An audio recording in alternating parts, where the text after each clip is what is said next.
Hi friends, எல்லாருக்கும் வணக்கம். Welcome to Keethu cooks. என்னுடைய சப்ஸ்கிரைபர்கள் எல்லாருக்கும் ரொம்ப நன்றிங்க.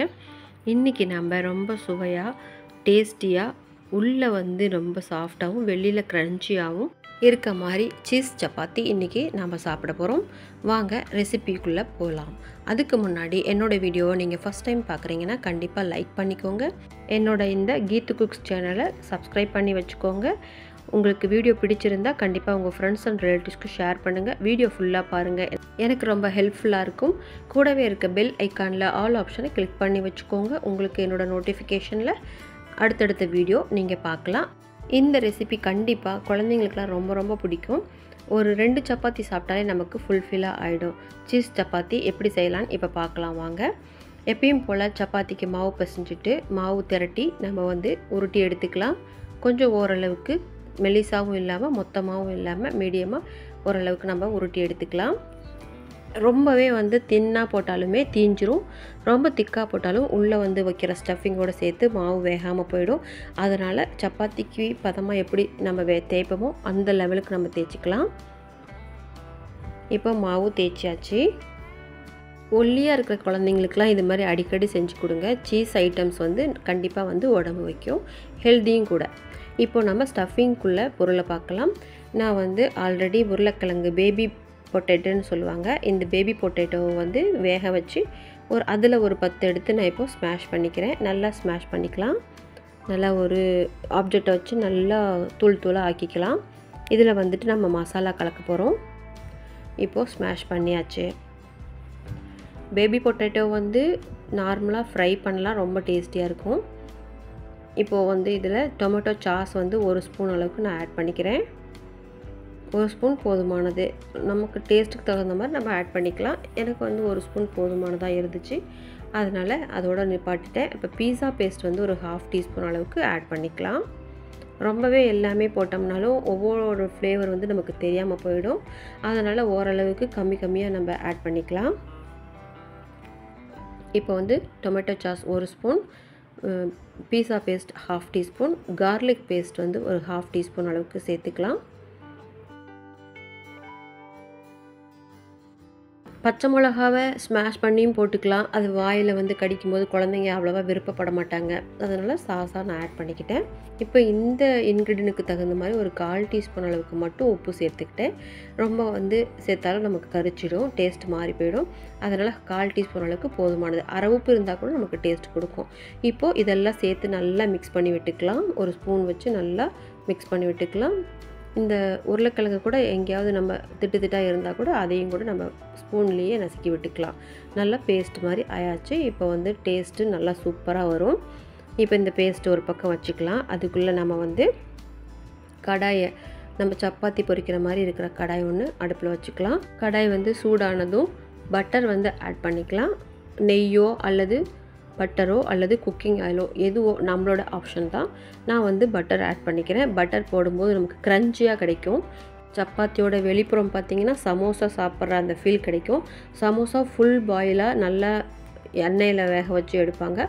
நாம் பட்டர் போட்டு அதில் மேல்புறம் மட்டும் நமக்கு க்ரன்ச்சியாக வர மாதிரி நம்ம செய்ய போகிறோம். இப்போ பட்டர் ஒரு 25 கிராமுக்கும் கொஞ்சம் கம்மியாக இருக்க மாதிரி நான் எடுத்துக்கிட்டேன். அது நம்ம கொஞ்சம் மெல்ட் பண்ணிக்கலாம். இப்படி கடாய் சூடாகும்போது அதில் எல்லா பக்கமும் இருக்க மாதிரி நம்ம திருப்பி விட்டோம்னாவே நல்லா மெல்ட் ஆகிடும். இப்போது சப்பாத்தியை நம்ம அதில் போட்டுக்கலாம்.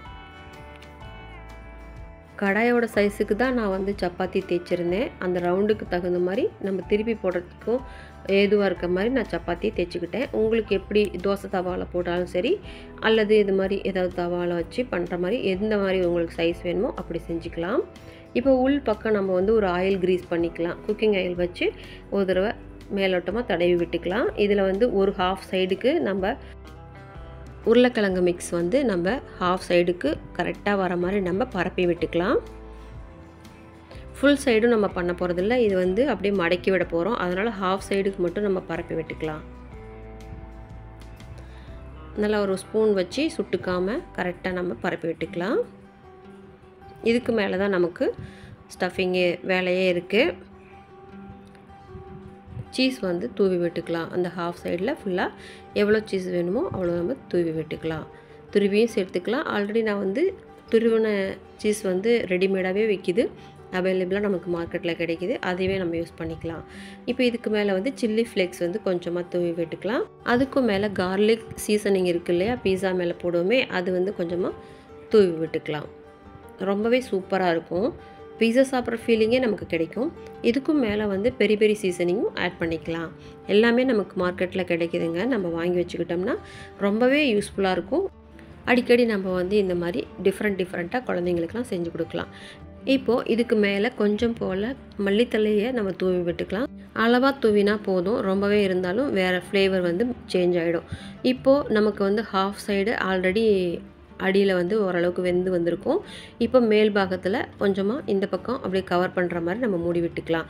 சப்பாத்தி வந்து சாஃப்டாக இருந்ததுனால ஒரு பக்கம் கொஞ்சமாக பிளவுபட்டுருச்சு, அடிபாகமும் கொஞ்சம் பிளவுபட்டுருச்சு. அதனால் ஒன்றும் பிரச்சனை இல்லைங்க. நமக்கு வந்து அப்படியே திருப்பி போட்டுக்கலாம். இப்போ அடிபாகம் மேல் பாகம் எல்லாமே வந்து கரெக்டாக வேக வச்சு நம்ம எடுத்தால் முடிஞ்சுதுங்க. நம்மளோட சீஸ் சப்பாத்தி ரெடி. இப்போது மேல் பக்கம் இருக்க பட்டர் போட்டதுனால நல்லா க்ரன்ச்சியாக கிடைக்கும்.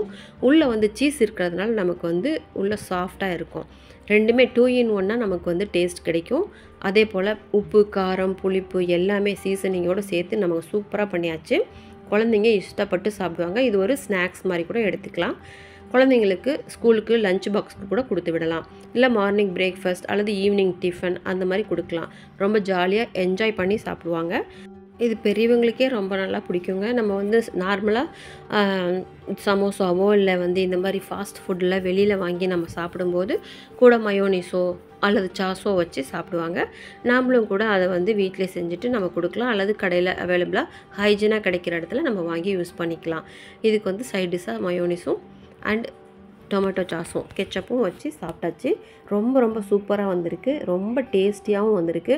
உள்ளுக்குள்ளே ரொம்ப சாஃப்ட்டு, வெளியில் ரொம்ப க்ரன்ச்சி. அழகாக ஒரு சமோசா சாப்பிட்ட ஒரு ஃபீல் கிடச்சிது. சூப்பராக இருந்துச்சு. சீஸ் எல்லாம் போட்டு அந்த உருளைக்கிழங்கோட ஸ்டஃபிங்கோடு சேர்த்து ரொம்ப அருமையாக வந்திருக்குங்க. பார்க்குறதுக்கு என்னமோ ரொம்ப சிம்பிளாக இருக்க மாதிரி தான் இருக்குங்க. டேஸ்ட் ஆனால் பக்கா சூப்பர். நீங்கள் வீட்டில் இந்த மாதிரி டைம் கிடைக்கும்போது அல்லது சப்பாத்தி மீந்து போகும்போது அந்த மாவு வச்சு இப்படி செஞ்சு பாருங்கள். உங்களோட ஃபீட்பேக் கமெண்ட்ஸை கண்டிப்பாக எனக்கு சொல்லுங்கள்.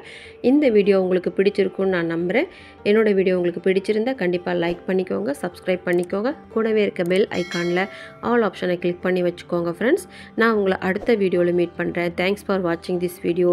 Thank you, bye and take care friends.